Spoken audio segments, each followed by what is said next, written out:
Hello guys, mga kapatid, mapagpalang araw po sa ating lahat at happy Wednesday po. Nandito na naman po si Malo de los Santos para magbigay ng reaction po dito kay Kuya Regan. Ayan. Alam niyo po si Kuya Regan ay taga Bulan Sorsogon po yan. Nakilala ko po yan kay Joey the Great. Ayan. Kung paano po yan, dyan napunta sa Daet. I think po kung hindi ako nagkakamali ay si Joey the Great po ang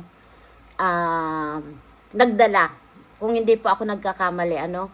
At dito po naman sa kanyang sinabi ay si Nitan Cute po. Ayan.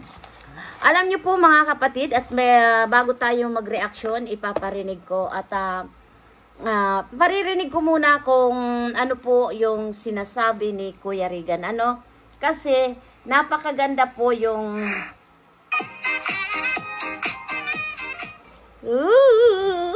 may ads po. Ayan. I-pass forward natin dahil mahaba ito. Ulol. Totoo. Diba? Hindi rin masasabi nating paninira yan. Nagsasabi lang yan ng totoo. Si Richel po. Nagsasabi lang yan ng totoo. Pero pag nagsasabi ng kasinungalingan, yan ang sinasabi na paninira. Yes. Yan ang sinasabi na paninira. Dalawang bagay lang yan eh. Kung nagsasabi siya ng totoo, hindi masasabi ba natin paninira yon o pagpapahiya? Diba? Pagpapahiya or inggit sa katawan. Yes. Yeah. Leonora Hermosa, shoutout po. And John Kenneth Arquero, shoutout po. Kasi kahit anong gawin po ng tao, diba? Kahit anong gawin ng tao, kung meron kang masamang hangarin sa kapwa mo, oo ngayon, angat ka, kapansin-pansin ka, di ba? Pero darating yung araw, malalaman at mangangamoy ka rin naman. Di ba? Malalaman at mangangamoy ka rin. Ang sinasabi nga po, may mga bagay na kahit ano pong tago mo, kapag ang isang mabaho at itago mo man yan o ilibing mo yan, mangangamoy at mangangamoy po nga yan. Yan ang sinasabi ni Kuya Regan. Sa pag hindi po kayo nagkakamali po ay isa sa mga nakasama ko po si Kuya Regan sa GC po, no? Na inad po ako ng mga sponsor na kasama po ito si Kuya Regan. Hindi ko nga po alam kung bakit bigla na lang nawala po yung GC na yan dahil hindi naman po talaga active yung GC na yan. Para bang may pinag-usapan lang doon na i-add nga po ako. Pero hindi naman talaga ako mahilig talaga sa issue na sa akin magsisimula ang dami ko po talagang alam na issue. Kaya lang talaga mahirap lang talaga po yung tayo po ay pagsisimulaan ng gulo. Kaya mas mabuti pa lang talaga, i-keep na lang natin. Kaya po nabigyan ko ng reaction ito si Kuya Regan dahil nga sa nabanggit nga ni Richel na ito nga si RO na naiinggit kay Regan. Pero po, sa totoo lang po, ang pagkakakilala ko po kay Regan ay isang mabuting kaibigan. At the same time na naging mabuti naman siyang charity vlogger na kasama nga ni Dodong. Pero ang pinagtataka ko rin din na lang naman na ito po si Regan ay kasama-sama nila Joey the Great. Kay Joey the Great ko kasi itong nakita hanggang sa nakapunta nga po dyan sa landing pad at that time na yun sa Pilar Sorsogon. Ang masasabi ko lang po sa usapan na ito ay talagang matunog talaga ang pangalan ni RO. Ito Kiria Olarte po. Matunog talaga that time na yun nung nandyan ako sa community ni Rowell of Malalag dahil alam datam na nagre-reaction ako at the same time tumutulong din po tayo, di ba? Ngayon po mga kapatid, ito pong si Regan, nakasama ko po yan sa isang GC. Pero wala naman, may napag-usapan na lang ng mga ilang tao. Kasama ko po doon ang mga Golden Titas, yung mga sponsor po talaga ni Dodong. At wala naman against kay Dodong, at ito nga ay mahal na mahal nila si Dodong, itong mga Golden Titas na to. That time yun, at nung yun nga ay medyo naglaylo tayo dahil nga pinagbawal nga po ito. At nabanggit ko lang at nagreaction lang po ako dito kay Regan dahil nga po ay na-involve po ang pangalan niya dahil nga sa naisiwalat ito ni Richel TV. Totoo naman po talaga. Isa ako sa mga nagpapatunay dahil po iyan ay napag-usapan diyan sa loob ng community ng Rochelle. At marami pong nakakaalam kahit nga po ang mga viewers ay alam nila po ang tungkol dito po kay Real Arte. Napag-usapan po yan at marami po talagang issue talaga na lumabas. Pero yung iba, hindi ko naman po pinapansin dahil alam niyo naman po pag personal na ayaw ko po talagang nakialam. Ayan, pakinggan mo natin uli si Regan, At dyan malalaman kung anong class. Naniniwala ba kayo na ito kayang makuha ng isang tao ang isang sponsor? No. Diba? Hindi. Kasi ganito yan, Kung ako po, hindi. Nasa sponsor yan. Sa bagay, Tama. kung matamis-tamis magsalita, yung parang manggang hinog na pagka ililapat mo sa inyong bibig, sa sobrang tamis, mapapadila-dila pa. Diba? Mapapaganda. Saan ka bumili niyan? Ang talap-talap. Diba? RW, shoutout po. Yan. Diba ganon? Nasa dila yan. Totoo po yun. Yun. Diba? Shoutout Marius Vlog. Pero, tandaan nyo, mga kalangga. Tandaan nyo mga kalangga. Huwag kayo magpadala sa mga matatamis Nadila. na salita. Nadila. Akala ko Huwag dila. kayo magpadala sa matatamis na salita. May ads po. Ayan nga po ay, sa totoo lang po talaga, hindi basta-basta po ang sponsor madadala. Pero may mga time din po na mayroon talaga po na nakukuha din ang sponsor dahil yun sa matamis na salita o talagang magaling mambula. Magaling talaga na talagang napapaikot ka na bubula-bulahin ka, magiging kaibigan ka. The same time, yung parang, ganito, may ginaganyan.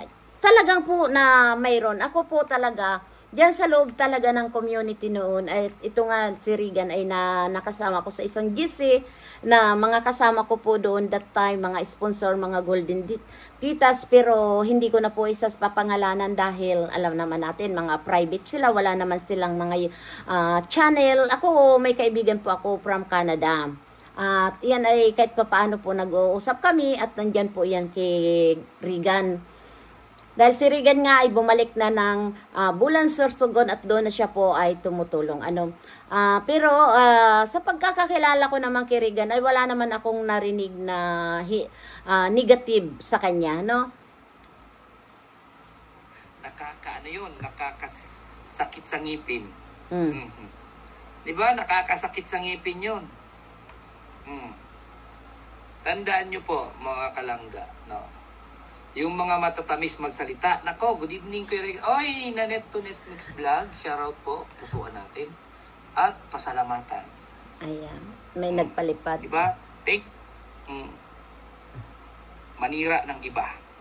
Nadamay pa ako. Pambihira. Ayan. Diba? Nadamay pa ako. Sabihan ba naman ako, hindi daw ako kalinga. Kaya wag ako dikit ng dikit. Hindi po ako dumikit as a kalingap. Dumikit po ako as a family and as a may pusong pagcha-charity. Tama. Dahil kung didikit lang naman ako na wala namang kabuluhan, pangalan lang yung dadalhin ko, hindi ko kailangan yan. Opo. May kaya si Regan. Diba? Hindi kagaya dito kay RO. Kahit wala ka po, kahit meron ka lang dyan, nakikitaan kita, no? Ng magandang pakikisama at nakikitaan kita ng magandang puso sa ating kapwa, sasama ako sa iyo. Kahit wala pang pera, kahit walang kapalit.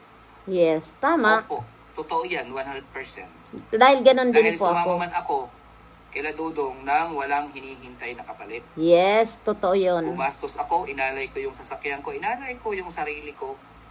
Totoo po yan, mga kapatid. Inalay ko yung sarili ko, hindi po bilang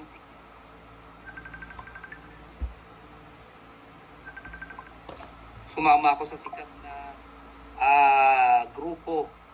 Pwede naman ako dumikit sa ibang mga vloggers na sikat. Kaso wala pong kabuluhan yung ginagawa. Kaya dito po ako, pinagmamalaki ko, maliit ang views, maliit yung community or whatever, basta nagtutulong. May ipagmamalaki ko na kami ay tumutulong, may views o wala. Tama po. Sikat ka, Regan, may nainggit sa'yo. Nako, huwag kayo mainggit sa akin. Walang-wala din tayo. Mayroon lang tayong puso. Doon lang tayo. Eh kung nagpakabuti ka sa kapwa mo, nagpakabuti ka sa kung ano yung mga nakikisama sa'yo at nakikipagkaibigan sa'yo, naging totoo ka, edi wala sanang ganito ngayon. Tama. Killing Garland, shoutout po. Ayan po, ipapart 2 natin po yan dahil sobra pag naka-live tayo. Tinamad kasi ako, Totoo yan. tinamad po kasi akong bumangon. Pwede tanas, yan, ilan-live ko sana yan dahil napakahaba dahil live yata yan ni Regan. Alam nyo po mga kapatid, iyan si Regan mabait. Dahil sinasabi ko nga po, nakasama ko rin po sa GC na yan. Pero yung GC na yun ay nawala na bigla dahil po doon, ang nandoon po, yung mga golden titas na i-add niya ako at nandun nga yan si Regan. At alam nyo po mga kapatid, ito talaga si RO. Ito, wag na natin papaligoy-ligoy, wag ng RO. Si Ria Olarte, tumbukin na natin. Talaga po napag-usapan po yan dyan sa loob ng community. Dahil nga po daw, ina-hijack nga daw po ang mga sponsor. At pumupunta nga lang daw dyan po sa Kubo, kunwari magdadala ng pagkain, di ba? Maraming sponsor na pumupunta dyan sa Kubo nila Kuya Awi, At talaga naman ako'y talaga pinahanga po talaga ako sa pamilya nila Kuya Awi, si Kuya Awi, lalo na silang mag-asawa. Super bait po sila. Na nakikita natin po sila na talagang welcome na welcome po ang mga tao. Talagang bukas palad po silang tinatanggap nila. At ito na, isa na nga ito po si Richel TV at si Ria Olarte na lagi nandiyan, Kuya Wi, yan, ganyan. May mga paganyan pa yan kung tumawa. Kung tumawa. Talagang nandyan po. That time dahil alam nyo po, talagang pumapasok din ako niya. Nakapalo po talaga ako kay Ria Olarte. At isa sa mga hinangaan ko rin that time na charity vlogger na nagsa-charity nga talaga siya nung nandiyan siya kila Kuya Bal. At nung pinabalik na nga siya sa Davao, hindi ko alam po kung ano ang reason, pinabalik ni Kuya yan sa Davao, ay naging reactor po ni Ruel of Malalag. Nakasama namin yan, kami pong mga reactor, di ba, nagpili po noon mga that time na reactor at napasama po tayo. Nasama ko. That time may pumutok po na usap-usapan na may nagbigay daw po na sponsor dahil alam niyo po, sa isa pong charity vlogger na marami pong nag-sponsor na kagaya po kay Ruel of Malalag na minsan ang GCash niya po puno na. Naranasan ko po yan na puno na po ang GCash niya. At sabi kay Kuya Alex na lang kami magpadala. Ako talaga nagpadala kay Kuya Alex at yan namang awa naman ng Diyos ay nakarating naman yan kay Dodong. The time po yun ay ganun, marami usap-usapan, ay ganito, nagpadala. Kaya yan si Richel TV, nung pumunta na sila sa Daet, na sinabi nga na punta tayo Richel sa Daet, talaga yan po yinaya. Kahit that time po talaga yan, nasabi ko, kaya nga doon sa live ni Kuya Bal, ay nag-comment siya na kusang loob na sumama. I think na yun ay palusot na naman, na hindi niya talaga masabi. Kung sinabi niya lang po na totoo yan, Kuya Bal, na yinaya ko po siya para kami ay pumunta sa Daet at mag-attend ng birthday ni Rachel, yung dibunga ni Rachel, ay yinaya ko, napunta tayo. Ay kung nasumama naman po, ay wala naman magagawa. Kung hindi naman, ay di wala naman sanang problema. Ano?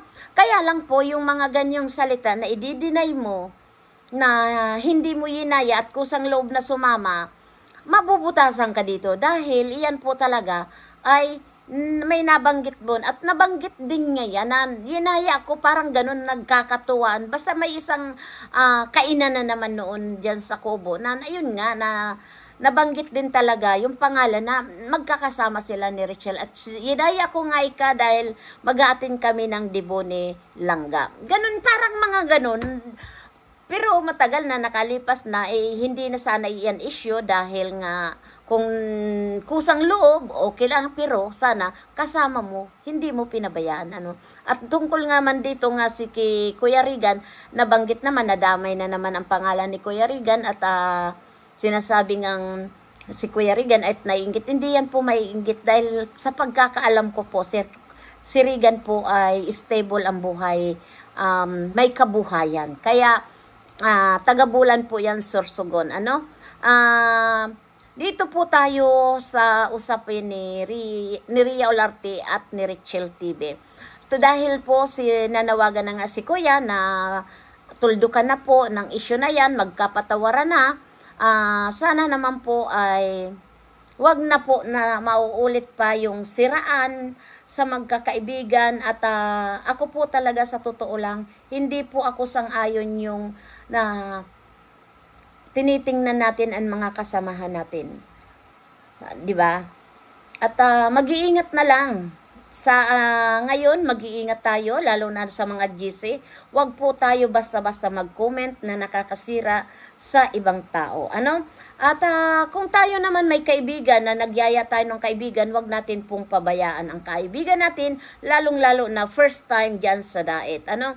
At ganun po ako. Kung may kaibigan po ako, sa totoo lang, dyan din po minsan ako na aanuhan talaga na yung bang nabibiktima na talaga ako pag kaibigan ko po tinuring kong kaibigan ko anytime yan. Basta wag lang minsan, 'di ba, may mga kaibigan talaga na bigla ka na lang na hindi mo maintindihan kung may nagagalit siya sa iyo, may kaunti ka lang nasasabi ay parang napaka-sensitive na. Iyon ay hindi po totoong kaibigan yon. Ano? Dahil kung ang kaibigan mo po na kahit anong masabi mo, pagsabihan mo siya na ganun na hindi na u-open na talaga, yun po ang totoong kaibigan. Tandaan nyo po yan. Ako, kahit iisa, dalawa lang ang kaibigan ko, sapat na sa akin. O kahit wala man akong kaibigan, ay marami akong mga kakilala, ano? Pero hindi talaga ako yung very close. Kasi po, nadadala po ako dahil minsan, nakakasakit po talaga. Ako, hindi ko talaga makalimutan yung kaibigan na kung paano po ako napunta sa ibang bansa. Na wala akong narinig na kahit isang salita. Sumama ka sa akin, gagastusan kita para makatulong ako na maahon mo sa kahirapan ang inyong magulang. 'Di ba? Ganun po yung tunay na kaibigan na dinala ako sa Greece, the same time na nagkakaproblema ako, ganyan-ganyan, hanggang sa ipinasok niya ako sa trabaho. Hindi ko po yan makakalimutan. Hanggang sa po nagpumanaw na siya dahil mayroon po siyang sakit na cancer, sinabi nga ng asawa niya. That time, pero ang asawa niya ay Greek po. Pag ngayon po, wala na akong contact dahil, excuse me po, dahil po sa, di ba, pabago-bago ang telephone at wala na sila doon sa dati nilang bahay na ano na yon. Kaya nawalaan na po akong contact sa kanila. Alam niyo po, sa mga experience ko ay tumanda na po ako, 57 na po ako. Na-experience ko po ang lahat dahil parang kung saan-saan na rin po ako napadpad, kung saan ako dali ng hangin. Hanggang sa dito na nga sa Italia na mas tumagal po ako dito sa Italia na 26 years na ako. No, I think, no. 37, nagpo-40 na yata ako dito sa dahil ako yung umalis sa Pilipinas, I think, no, 22. 22 ako nang umalis ng Pilipinas. At ngayon nga po ay 57 na ako. The same time ay mayroon na ako ng 25 years. No, 22 at 25 years kasi 22 ay 4 years ako sa Greece at kaya may 21 na po ako dito sa Italia, no. Ganun po katagal na ako. Dito po ako mas tinubuan ng mga puting buhok o puting bulbo. Alam niyo po mga kapatid, at napakasarap po sa isang tao yung tayo po ay na tayo po yung nakikisama, lalong-lalo na po dito sa maging open tayo, open na pang ating mga kalooban dahil nandito tayo sa charity. Kaya po sana itong mga siraan na ito na sinasabing siraan sa GC o screenshot sa GC o kung saan man po tayo napupunta na pinanunood natin, basta po wala tayong ginagawang masama at hindi tayo naninirang tao, malaya po tayo kahit sa sino ang panoorin natin. At makapag-comment man tayo dyan, basta wala po na siraan sa pamilya Matubang at kanino man. May karapatan tayo, mga kapatid. Malaya tayong mag-explore, di ba? Kaya, yung mga rules dyan sa Kalingap, hindi na rin naman nasusunod, di ba? Bawal murahin ang kapwa mo, reactor. Lalong-lalo na kung ikaw po ay charity vlogger ka, huwag kang makikisali sa mga reactor, di ba? Kaya yun ang ito nga si Kuya Bal ay bibigyan natin ng reaction, yung kanyang live na talaga naman na ako talaga agree po ako 100% na marami pong yumaman dito sa Kalingap. Ano po? Ayan po ay hindi ko itinatanggi. Si Malu de los Santos lang po ang hindi yumaman sa Kalingap dahil tumutulong lang po siya. At marami may narinig nga po ako na sabi nila malaki na rin daw kinikita ko. Excuse me. 2 buwan po wala akong sinahod sa YT. Ang pinakamalaki ko pong sahod dito sa YT, I think ngayon dahil 200 nadagdagan yung that time kong 68 euro nadagdagan po yan. Kaya naging 350 euro. Kaya nagkaabil yan po kung sa 66 or 60 na lang po ang euro ay may 18,000 plus 15 o may 20,000 din po ako. O, di ba? Napaka din po. Pero mahirap din po dahil ako, alam nyo, minsan tinatamad kagaya kanina, pwede ako mag-live. Pero tinamad po ako, kaya gumawa na lang tayo po ng reaction about po dito sa usapin ni Kuya Regan at ni Ria Olarte dahil nadamay. Pero ang pakakaalam ko kaya talaga si Kuya Regan ay iyan po talaga ay ginamit yung yung sasakyan niya. At the same time po yan ay mayroon naman po yung kabuhayan sa kanila sa bulan. Kaya wag natin po yung sasabihin na iinggit. At marami po na minsan tayo nakakapagsalita tayo sa kapwa natin na hindi natin kilala ang kapwa natin. Kaya kailangan always respect sa sarili para lagi tayong may respeto sa ibang tao. Kaya sana nga matuldo ka na to yung kay Ria Olarte at kay Richelle na sana patuloy na at least nakapaglabas na po ng sama ng loob si Richelle.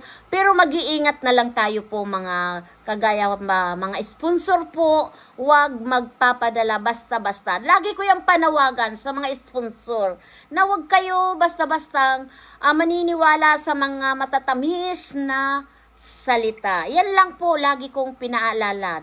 Kaya mga kapatid, dahil marami po ako nakakausap na sponsor, yung mga panluloko po at mga, yun nga, sinasabing mga hijacker. Iyan, marami po dyan na hijacker po talaga. Hindi mo maiiwasan yan, mga hijacker sa sponsor. Pero, nakadepende rin po yan sa sponsor kung ikaw ay mapapaniwala. Dahil the time na yun, ako po, sa totoo lang po, nangyari sa akin. The time na ako po ay nakikisama, the same time na baguhan tayo sa larangan ng social media, si pakikisama, Malu de los Santos po ay naguguyo din. Pero, natututo tayo, di ba? Natututo tayo na nagkakaroon tayo ng experience, pero wala kayong naririnig kay Malu de los Santos. Dahil si Malu de los Santos, kung maaari, ayaw niyang pagsimulaan ng issue. Ano po? Ayan lang po mga kapatid. Sana po lagi na tayo pong pag-good vibes na lang. At itong nangyari po kay Ria Olarte at kay Richel TV, maging aral po ito sa atin lahat. Marami pong salamat. Mabuhay tayong lahat. Bye-bye. We love you.